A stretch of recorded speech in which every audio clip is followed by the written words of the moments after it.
They're and they raising continue the defense budget in a significant way right now. Oh, huge. It's the biggest defense budget ever. It's like $1 trillion or something. It's Right. crazy. But it's already bigger than the next 10 countries combined. Why does it need to be so big? I mean, we were on, I think it was the expansion PKA. is bigger than Russia. Yeah. Wow. We were on PKA and Kyle's like, but we can afford it. And I didn't push back at the time, but I was like, we can't afford anything. We're in debt. We can't afford we need to cut the budget, not raise it in the biggest way ever possible. Yeah. But it's impossible to do that in a democracy, because what costs us money is like entitlements. And the second anyone comes out and goes, hey, our bad, all those people who said it was a Ponzi scheme, Social Security, you're right, it is. It's just a government mandated one.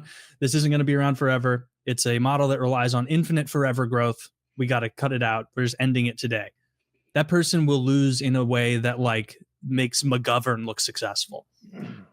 So as an old person, I feel like he should. Like when I was 18, I was like, yeah, can I opt out of Social Security? I don't think this is a good deal. I could put 7 or 15% of my income, depending on how you count it, into something private and do better. I would rather do that. I literally was like, what if I became a priest? Not a real one, of course, but like on paper, a priest, so that I could get out of Social Security like those cheating rapists do. So I didn't do it. Now I've been paying into Social Security for over 30 years. And it's like, well, now you can't change the rules on me. That's bullshit. Like I'm entitled to the Social Security I've been paying into since I was 14 years old. And I see where you're coming from. Like there's not a good solution, but like it's they took some SNAP money away. They took the food they're cutting from food stamps. Because those are the people who needed money the least, the people on food stamps. I mean, those programs don't get abused horribly. Oh my God, that's a net good. That's a net good program. Yeah, people who need it for sure. But this is where it comes down. Like cuts are going to have to be made everywhere. How do they abuse it? You buy shit that you shouldn't be buying on it. You get enormous allotments that you don't actually need for what you can spend on. The rules themselves are abusable. How? And also the VA. I was in prison with a guy who tried to abuse the rules on SNAP. He was in prison. He was going to die there. Well, he probably was like buying crack with it or something, selling it and then taking the money to buy crack. He was buying food stamps. Too many Fritos? He was buying food stamps for cash. That's how you note for listeners. SNAP is the new word for food stamps, in case you didn't know. Yeah. He was buying food stamps for cash as a store, and then at a discounted rate, because then the people can actually abuse SNAP, because there are rules on what you can spend the money on, and sometimes they're overly restrictive. There was a time when it seemed like you couldn't get female, like tampons and stuff. You couldn't get female hygiene products with your SNAP. And it's like every now and then I'll hear all of a sudden like now the prisons in Ohio will provide tampons for free, and I'm like, they weren't already? How is that not in everyone's like who was against that? The janitors lobby. Because they had so much overtime wrapped up in women's prisons. Jesus Christ. And then the VA thing, I know Woody and I have talked about that. Like there are a ton of veterans who deserve it and are getting the money, and that's good. And they should continue to get it. One of my closest friends, the combat Marine, he got actually injured over there, has knee problems now, and he has a tough time. But yeah, he was playing flag football on the base. It wasn't from really stressful, traumatic stuff. And he gets some money now, which he's told us about, our friend group. And I'm like, yeah, that seems totally reasonable. You should be paid out that much for the rest of your life because of your service. Like you're a real veteran. You fought and you don't get that in the NFL. You saw people die. They do get a lifetime on the NFL if they have the requisite number of games, I believe. But I also know someone who is on lifetime VA disability, not full disability, but he gets an amount of money that if I were to give it to you, it's not negligible. It's real money, impactful, and tax-free, I believe. And he got it because while he was technically deployed domestically, of course, he hurt his knee skiing and then said it was from something training related.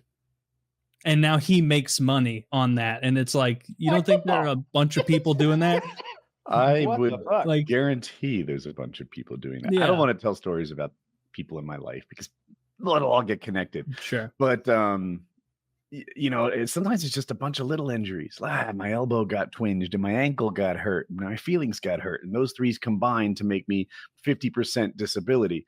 And I think that it needs to be way harder to get there.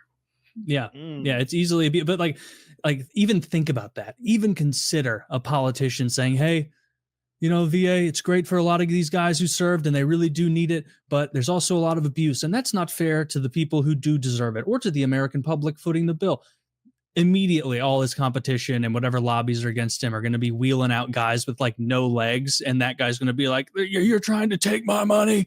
You're trying to take, I can't afford anything without this. You're trying to take it away. And then every news source is going to be, they're trying to take it from fucking Sergeant No Legs and give it to a billionaire. And it's like immediately the war is lost. Like that's what any attempt to cut entitlements is going to do. Like we're really kind of fucked. There's no way to end it. Is there? It would take political bravery. So no, there's no way. So no, that's not something you find in democracies. Everybody wants to keep their job. You need term limits. You need to make you need term limits. Like the thing about Trump, the worst thing about Trump, I've been saying this all along. People don't fucking get it. On the planet, they don't get it because I see the posts.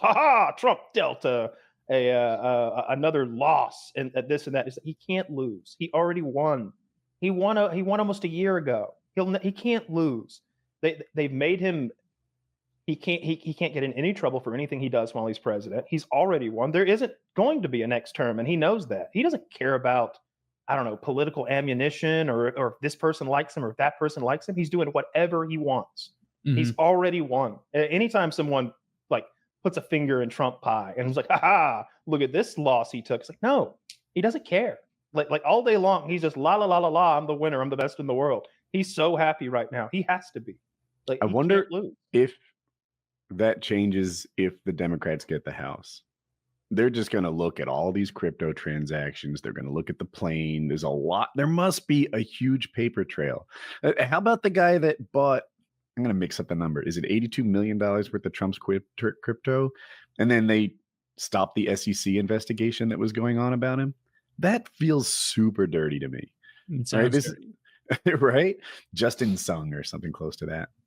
And there's more examples. He's sold many pardons at this point. And how can you not look at the checks come in, see the pardons go out, and not see a connection? Maybe we shouldn't allow pardons anymore because it seems like you can either buy them or just let your administration let a pen write it for you for whoever you want for a 10-year span. Seems kind of like it's... No more pardons? I don't know the answer. Maybe you get maybe it's like a video game. Like you roll a dice at the beginning, and so it's no more than 6 ever. But you still get at least 1. Some pardons are good, right? I've seen pardons dealt out to people who really were getting a raw deal, I thought.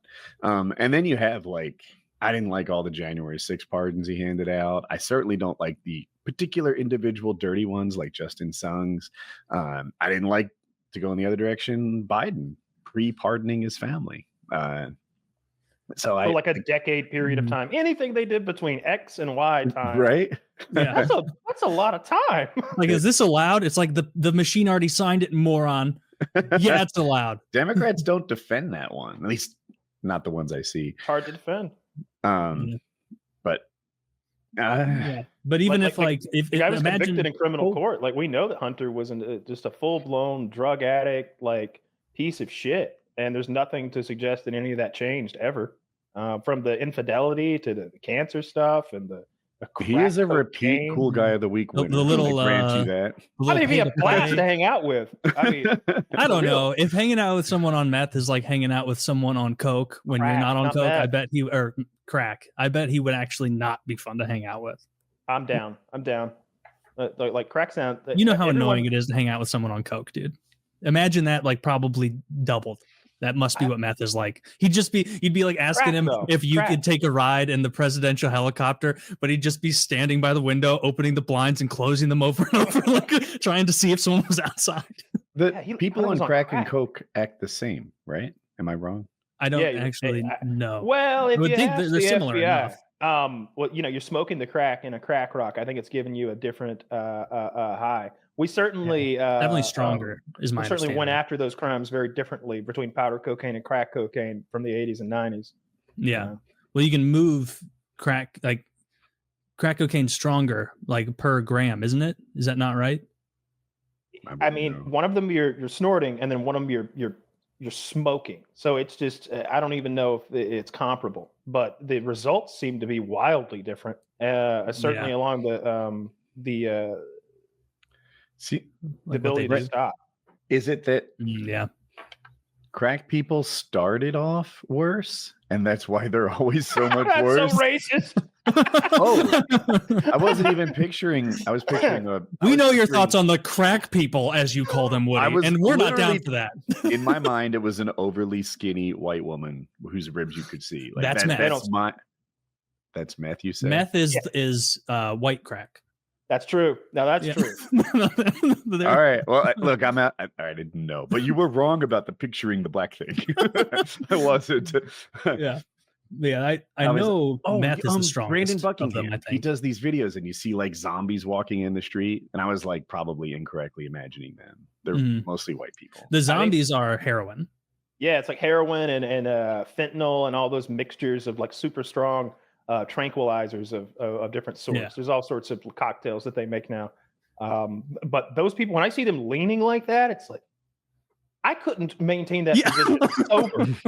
Like what's keeping him up? It's like, the Michael Jackson video where he like hooks his feet in the pegs and he leans way far forward. I saw a clip of some guy on meth the other day standing in a way that it's like, if this were a game show challenge for $1 trillion, I couldn't do what he's doing right now. And he was just out of his gourd on a street corner drooling on himself. It's super impressive. Like looks like an awful time. They're like leaning backwards and they're twisted like halfway, and then one arm's out in the front and one arm's way behind them, and they're just maintaining that in broad daylight on a sidewalk. Sit down, druggie. You're making a spectacle of yourself. Can you just enjoy your high leaning against the wall? Yeah, go lay on one of those spiked anti-homeless benches. Dude, I hate those things. But I love them.